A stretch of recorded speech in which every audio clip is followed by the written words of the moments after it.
এজিদ বুঝতে পেরেছে যখন আমির মুআবিয়া রাদিয়াল্লাহু তাআলা আনহু ইন্তেকাল করলেন, উনি মসনদে দখল করলেন, সিংহাসন আরোহণ করলেন। উনি চিন্তা করেছে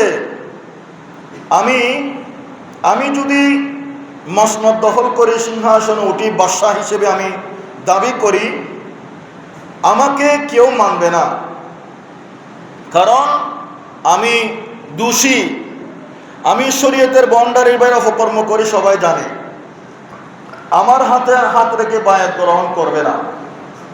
আমাকে করতে হবে আওলাদ রসুল ইমামে হুসাইন রাদিয়াল্লাহু তাআলা আনহু, আব্দুল্লাহ বিন জুবাইর, আব্দুল্লাহ বিন উমর, সাহাবায়ে কেরামের মধ্যে অন্যতম সাহাবায়ে কেরাম ছিলেন তখনকার সময়ে। ওনারা তো আওলাদ রসুল। এখন ওনাদেরকে যদি কবজ করতে পারে, ওনাদেরকে যদি হাতের মধ্যে নিয়ে আসতে পারে, তাহলে এজিদের জন্য রাস্তা ক্লিয়ার হয়ে যাবে। এজিদ সার্টিফিকেট শো করবে যেই ইমামে হুসাইন আমাকে মেনেছেন, ইমামে হুসেন আমাকে সমর্থন করেছে। শুধু তাই না, সাহাবায়ে কেরামের মধ্যে অন্যতম সাহাবা আব্দুল্লাহ বিন জুবাইর, আব্দুল্লাহ বিন উমর, ওনারও আমাকে মেনেছে, তোমরা মানবে না কেন? এখন উনি কৌশল কাটিয়ে শেষমেশ আব্দুল্লাহ বিন উমর, আব্দুল্লাহ বিন জুবাইর রাদিয়াল্লাহু তাআলা আনহুকে ওলিদ তলব করেছে। মদিনার গভর্নর ওলিদ তলব করলেন। ওলিদ বললেন, হে আব্দুল্লাহ বিন উমর, আব্দুল্লাহ বিন জুবাইর, শুনো, যেই এজিদ তোমাদের বায়াত তলব করার জন্য বলেছে, এজিদের হাতে হাত রেখে বায়াত গ্রহণ করবে, এজিদ তোমাদেরকে তলব করেছে। আব্দুল্লাহ বিন উমর, আব্দুল্লাহ বিন জুবাইর বলা অসম্ভব। আমরা শুধু তাই না, আমরা আমার রসুলের সাহাবা, আমরা চোখে দেখেছি কে কি করেছে না করেছে।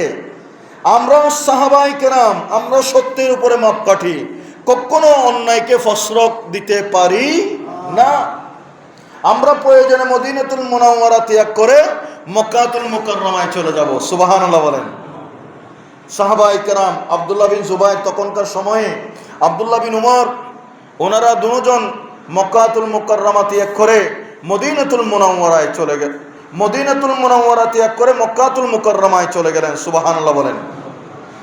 এখন মদিনার গভর্নর ওলিদ ইমামে হুসাইনের কাছে আসলেন।